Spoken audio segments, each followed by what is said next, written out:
How many of you have ever been in a fist fight?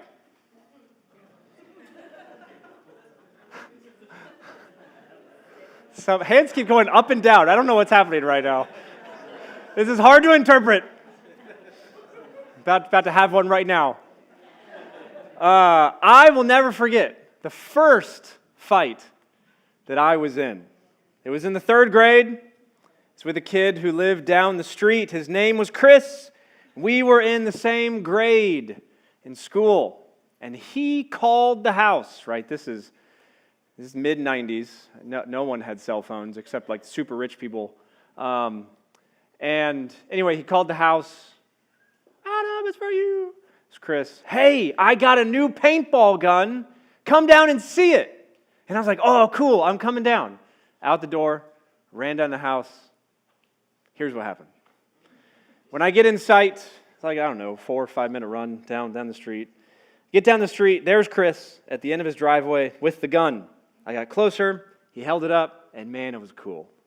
It was cool. It was one of those things that my mom would never let me have, ever, never let me do. And so as soon as he said, hey, I've got a new paintball gun, I was thinking, maybe I'll get to shoot it.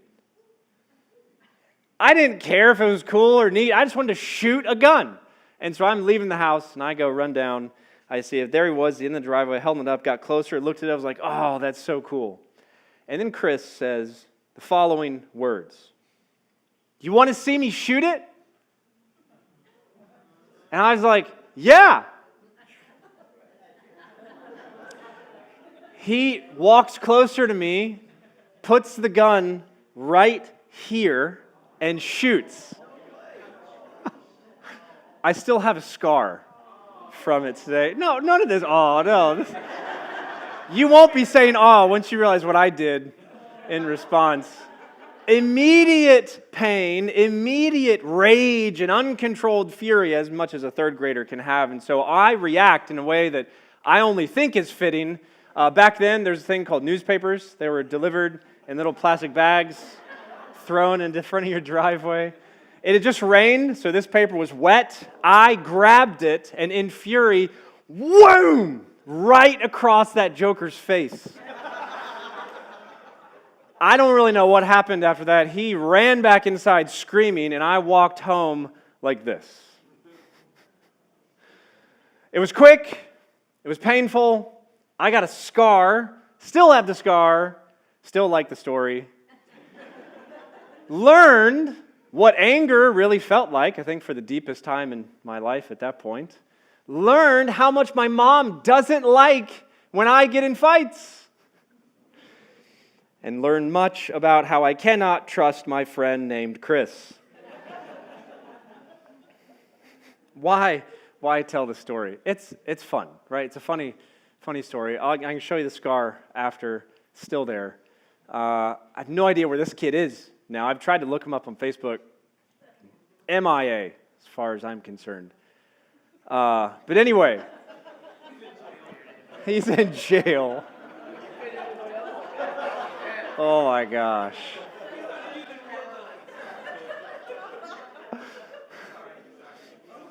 I tell you the story because in our text, in Exodus 14, today, Israel is in a fight. It's a fight that they did not choose. God chose it for them. And in this fight, they would learn so much about themselves, about their enemy, and about God, who is the strongest one of all. If you're not already there, open up Exodus chapter 14, looking this morning right where we picked off last week, verse 1 to 14. As we come back to this, remember, as chapter 13 ended, we saw God's wisdom, God's faithfulness, God's providence on display as He descends to lead and guide His people in the pillar of cloud by God, always there with them, being for them exactly what they need. The same whole point and the same feel, drama, tone, theme continues as chapter 14 begins. I've divided it up into 4 headings. If you received a bookmark on the way in, you'll see them on the back. See first, verse 1 to 4, the plan. Listen to Exodus 14, 1 to 4. Then the Lord said to Moses, "Tell the people of Israel to turn back and encamp in front of Pi-Hahiroth, between Migdol and the sea, in front of Baal-Zephon. You shall encamp facing it by the sea. For Pharaoh will say of the people of Israel, 'They are wandering in the land. The wilderness has shut them in. And I will harden Pharaoh's heart, and he will pursue them. And I will get glory over Pharaoh and all his host. And the Egyptians shall know that I am the Lord.' And they did so." This is an unexpected beginning in chapter 14. We had already seen, as chapter 13 winds down and comes to a conclusion, that God did not lead them the way that was nearest to Canaan. He led them around by way of the Red Sea. He knew they needed the long way home, caring for them in this way. But still, to them, they're probably thinking, okay, we're still going to be in the promised land in just maybe a few more weeks than we thought, instead of that very same, month or something. It might just be a little bit longer. Here, though, in verse 1 and 2, what does God say? Make a U-turn. You're in. Make a U-turn. Go here, go there, and then camp right in front of the Red Sea, right next to Egypt. What in the world is God doing with His people? He has them go through certain locations. We're not exactly sure what these locations are. Your study notes and your study Bibles and our commentaries will say all kinds of things about these locations. Pi-Hahiroth might be some kind of canal beginning. Migdol is probably a tower, a military tower of some sort. And Baal-Zephon, the false god, pagan god Baal, or Baal, is worshipped in this area. And apparently it's come down to where they are right outside of Egypt. And there's a pagan cultic worship site that they have to go through. And then they go to the Red Sea and camp right in front of it. Why in the world is God telling them to do this? That is the question that you better believe Israel is thinking on their minds right now. What is God doing? Well, you don't have to be a military strategist to understand that this looks like a terrible plan. From all human perspective, this is not a good plan. Israel just left Egypt after God decimated it with 10 plagues. And they walked out with their heads held high, plundering the Egyptians. Pharaoh defeated. They leave, and God wants them to turn around and come nearer to the city and just park right by the Red Sea. Well, it makes it worse that Egypt was the greatest superpower of the day.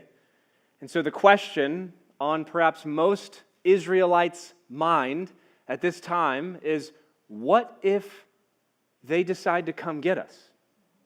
We're right on the doorstep now. We thought we were leaving. We did a U-turn. The pillar turned around. We had to follow it, and now it led us back.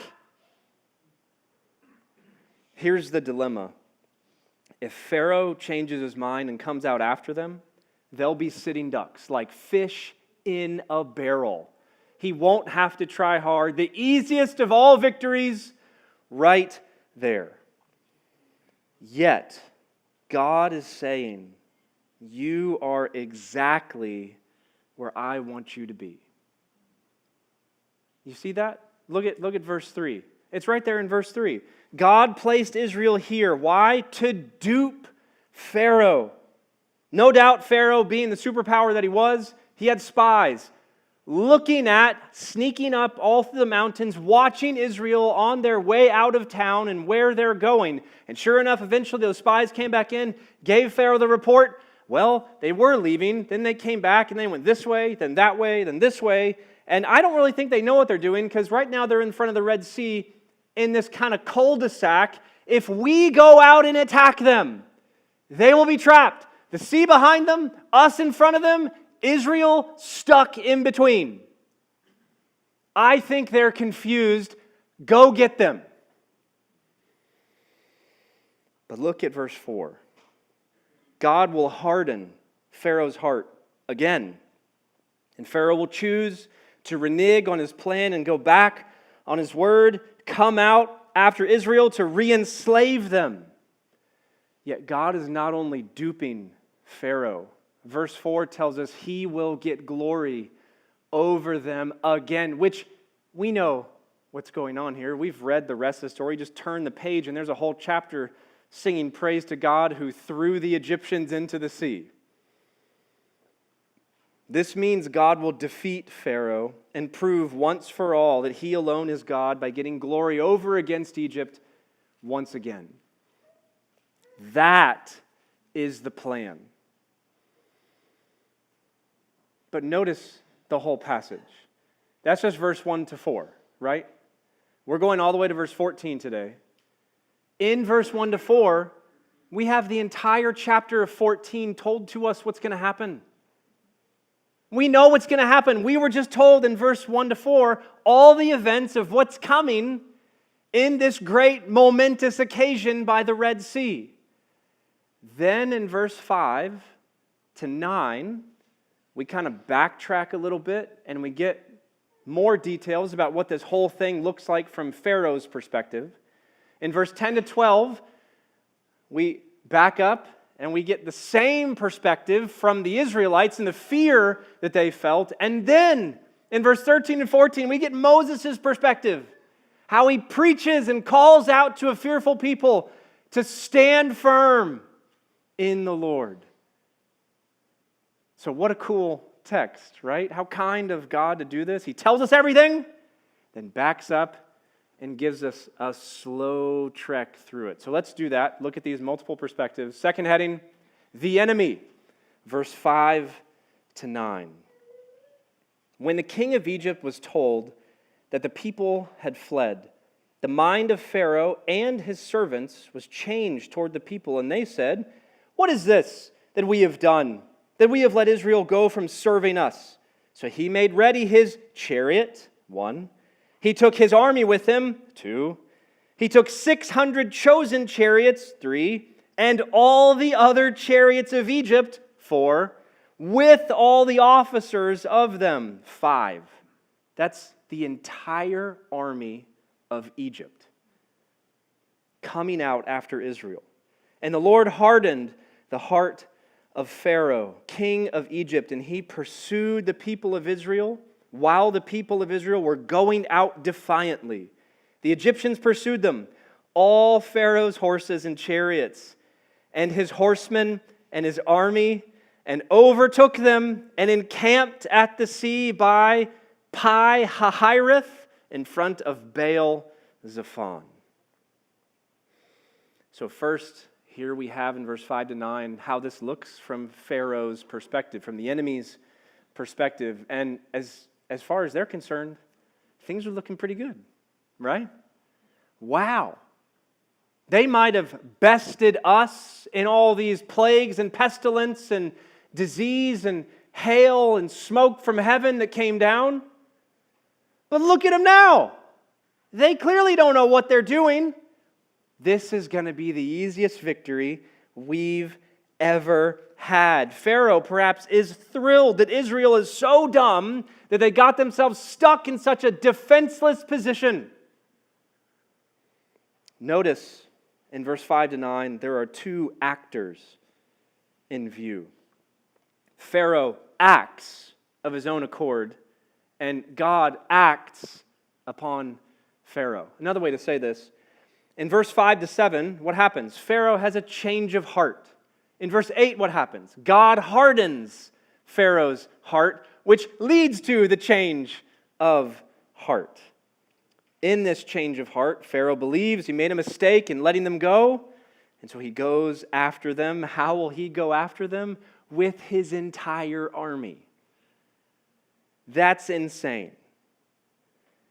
This detail about the army, I mean, even when I was reading, I was mentioning 1, 2, 3, like all these individual pieces and segments and battalions of the Egyptian army. I think we get these details to tell us two things. One, how powerful this superpower was back in the day, that there's this many chariots. Commentators and historians and archaeologists who've dug up these chariots will say they could fit 3 officers in one chariot. So what's 600 times 3? Thank you. 1,800 officers in just the chariots. Then it says, and all the other chariots of Egypt and all his officers. This is the entire army coming after Israel. So we learn that how powerful they are, but then we learn who they're coming after, and we learn how powerless Israel is in this fight. It's Egypt's finest coming out. It's like the Egyptian SEAL Team 6 coming out after Israel. And once they set out, it's not long before they get them. You see the end of verse 9? They set out and overtook them when they're camped by the Red Sea. This does not mean that they defeated them, they recaptured them, re-enslaved them. No, this means they've trapped them. They've cornered them. They've caught up. Battle. We think, if we're reading this for the first time, battle's about to happen, and Israel is not winning. That's the viewpoint from the enemy. Now look at the third heading today, verse 10 to 12. Let's see this from Israel's perspective. The fear. When Pharaoh drew near, and the people of Israel lifted their eyes, and behold, the Egyptians were marching after them. They feared greatly. And the people of Israel cried out to the Lord. They said to Moses, "Is it because there are no graves in Egypt that you've taken us away to die in the wilderness? What have you done to us in bringing us out of Egypt? Is not this what we said to you in Egypt? Leave us alone, that we may serve the Egyptians? It would be better for us to serve the Egyptians than to die in the wilderness." Goodness gracious. So how are things looking from Israel's perspective? Pretty bleak, pretty bad. Even though God told them the plan. Did you see the first few words of verse 1 in chapter 14? Then the Lord said to Moses, "Tell the people of Israel." They heard the plan. They know what's going to happen. Yet, verse 10, they're fearing greatly. They've really got no idea why God is leading them so strangely, first heading them out and now doing a U-turn, bringing back to camp by the sea, so close to Egypt. Again, we know the end of the story. We do. They don't. They're in the midst of it, in the thick of it, and they can't see a way out of this. They look up. Verse 10, the people of Israel lifted their eyes, and behold, there's the Egyptian host. And they freak out in two ways. One way we hear about with Moses, we don't hear about the first way though. In verse 10, you see how they cried to the Lord.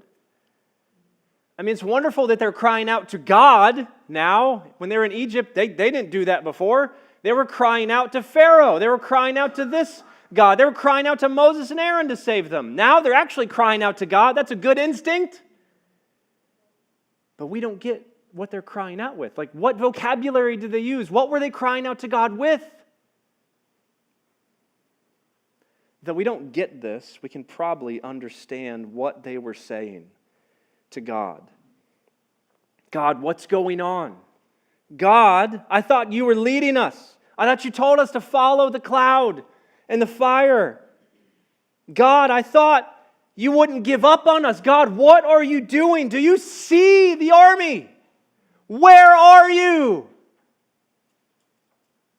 This went on for a time, presumably, long enough, with no answer. Who do they then turn to? Their spiritual leader. And they lambast him in verse 11 and 12. Why did you bring us out of Egypt just so we can die in the wilderness? Were there not enough graves there that you should just kill us all here? Yikes. faced with what they thought was sure and immediate death, you see what they do? They reinterpret 4 centuries of slavery, and they say it's better to go back there. That's bonkers. They reinterpret suffering, oppression, slavery, 400 years of it, and they say we'd rather go do that and still be alive than be killed out here by Egyptians' finest. And so they accuse Moses. They yell at him, they blame him for bringing them out. When he said, "The Lord is bringing you out," they're like, "You brought us out to kill us." They blame Moses, they accuse Moses. They tell Moses, "It's better for us to stay in Egypt than be here with you." This is understandable, right? We should say that. Like, it's low-hanging fruit to just go at them in their suffering, in their hardship. This is very understandable, but we should also say this is absolutely ridiculous for them to say such things. After everything that they have seen, right? They saw the signs and the wonders from Moses and Aaron. They saw the plagues. They saw God destroy Egypt, and they knew that God did all of this stuff for them, to save them, that they were His long-beloved chosen people. And that God was acting to save them. He'd heard their cries, and He sent Moses to get them out. And out they came. Did you notice the detail I passed over in verse 8? What a contrast with what they are in verse 10. When they came out in verse 8, it says they walked out of Egypt defiantly. They plundered the Egyptians. They took all their stuff. They walked out with their heads held high. Now, in the face of the Egyptian armies, their heads are buried between their knees. They are terrified, deathly afraid. What a contrast as they are now panicking and full of fear and expressing the dumbest of things to Moses. A movie quote came to mind when I was reading verse 11 and 12. It's an older movie. Crazy, it's only from 2005. That's old now, right? The Kingdom of Heaven. You guys see this movie? It's a hard movie to watch. It's brutal. It's about the Crusades. Legolas is in it. That's his name, Legolas. He's in the movie. Weird how Middle-earth comes over into Crusades, but anyway, young Legolas is in it. At one particular scene, a Muslim army is coming and they're about to capture Jerusalem. And a priest is losing his mind. And there's some random soldier over there from the Christians, from the Catholics, and he says, "Father, what do we do?" You know what the priest says? "Convert to Islam, repent later."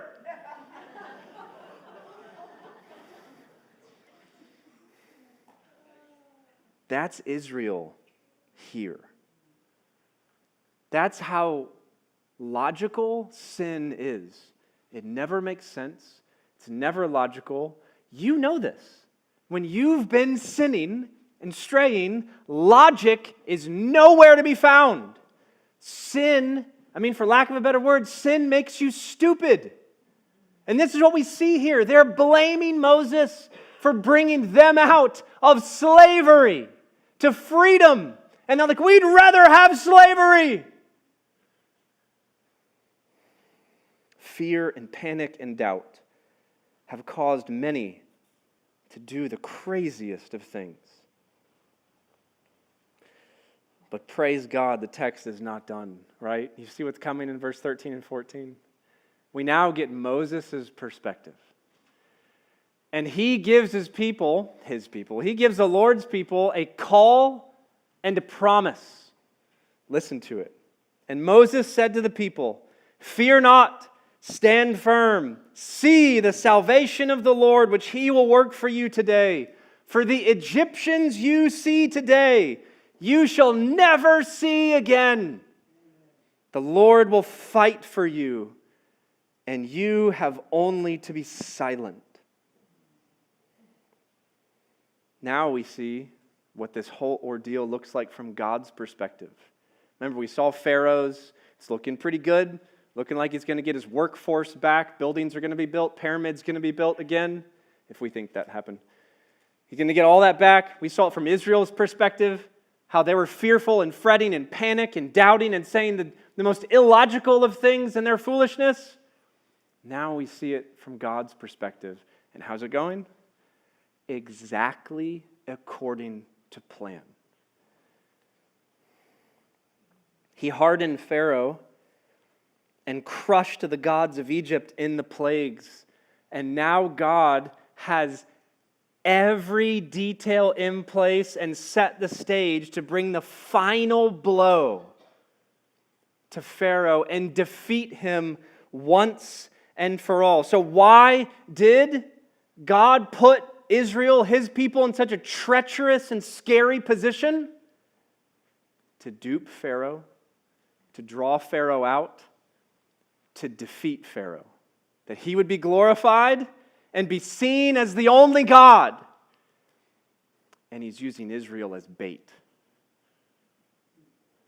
They don't know this. God does. They should trust Him. Moses is wonderful to see here in verse 13 and 14, isn't he? I think it might, in fact, be Moses' finest moment as a leader so far with Israel in these two verses. He has eyes to see what's really going on. Being the leader of God's people, he's not given way to panic or fear or illogical folly. He sees clearly, and so he stands up over the people and he says, the only way the Egyptians are going to get to you is if they go through God first. Fear not. Stand firm. The Lord will fight for you. What a moment to see. I actually don't like how the ESV, the translation we use, puts verse 14. You only have to be silent. The original Hebrew is really given more in the NIV. Actually, it says you need only be still. I mean, both kind of mean the same thing. It's really just like, hey, in this war, you're not soldiers. You're spectators. God is fighting. You don't have to do anything. Just watch. Stand your ground. Watch. Be still. Watch the Lord fight for you. When this whole affair is over at the Red Sea in chapter 15, listen to what they say in the first few verses. I will sing to the Lord. Why? For He has triumphed gloriously. The horse and the rider He has thrown into the sea. The Lord is my strength and my song and has become my salvation. This is my God and I will praise Him. My Father's God and I will exalt Him. Then see what He says next in verse 3. The Lord is a man of war. There's violence there. But in the midst of the violence stands the true champion for His people, the Lord, who will always protect, deliver, defend, and defeat His people's enemies. This is playing out exactly as God said it would. He is the one that dispels fears. He is the one that delivers from distress, and He is the one that defeats the strongest enemy. This is the greatest superpower in the world. What is God teaching His people? If I can handle the biggest battle for you, The greatest superpower in the world. You need to learn your very first fight. You're not going to do anything. I'm doing it all. So when you come to the smaller battles, you can still trust me and still look to me, not to yourselves or to any other nation. You're mine, and I will fight for you. He's teaching them that here as they are panicking. And Moses is courageously getting them to stand. Israel must learn this. And how instructive is it for us to see that God puts them in the exact position they need to be for them to learn this lesson?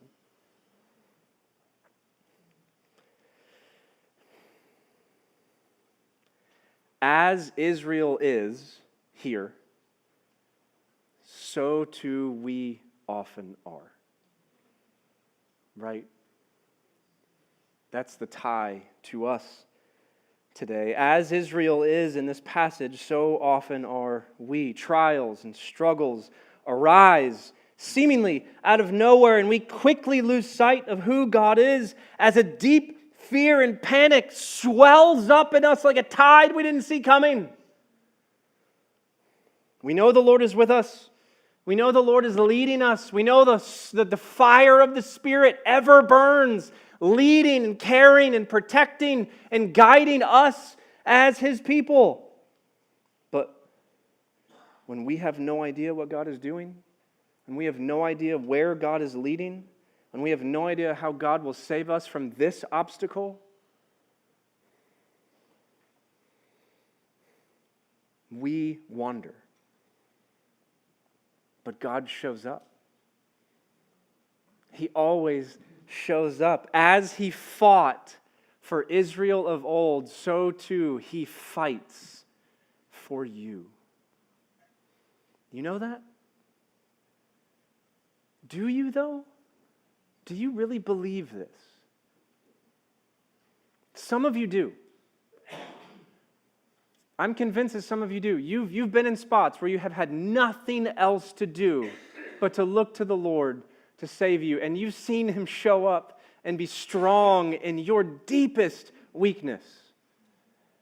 But some of you, when you're put in that spot, the Red Sea's behind you, Egypt's in front of you, you know what you do? You say the three most dangerous words on the planet. I got this. Guys, you don't got this. You don't have this. You'll never have this. You don't have this. Do you know that?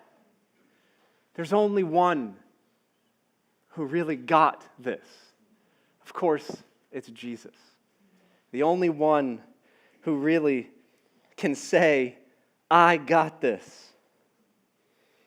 He is the one who stood firm for us. He is the one who fought for us. He is the one who never wavered for us. He is the one who looked at what the Father called Him to do, and by the power of the Spirit knew He could truthfully say, I got this for all of us. And He did it. And because He got this, we get Him. And everything wrapped up with Him. The life He lived for us. The death He died for us. And when He rose, He broke the devil's grip on us. He plundered the strong man's house by binding the strong man in his own death. And so we are learning in our own life, when we look at the cross, we are learning what Israel of old learned. If God has taken care of our biggest battle in sin and heaven and hell and salvation and redemption and forgiveness, if He can see to that with perfect grace and perfect love, He can handle all else in our life that's smaller than that, which is everything. Christ fought for us. Christ fights for us still.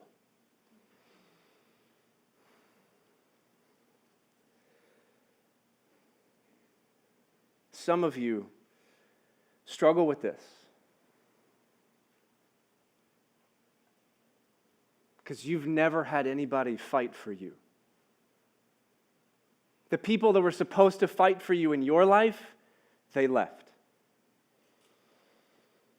The people that were supposed to be in the gap so you don't get hit with this stuff took off, and you got lambasted with life.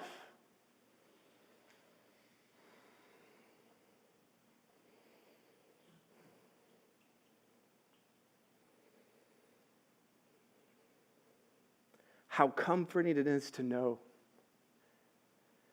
that when all else are faithless, the Lord is faithful.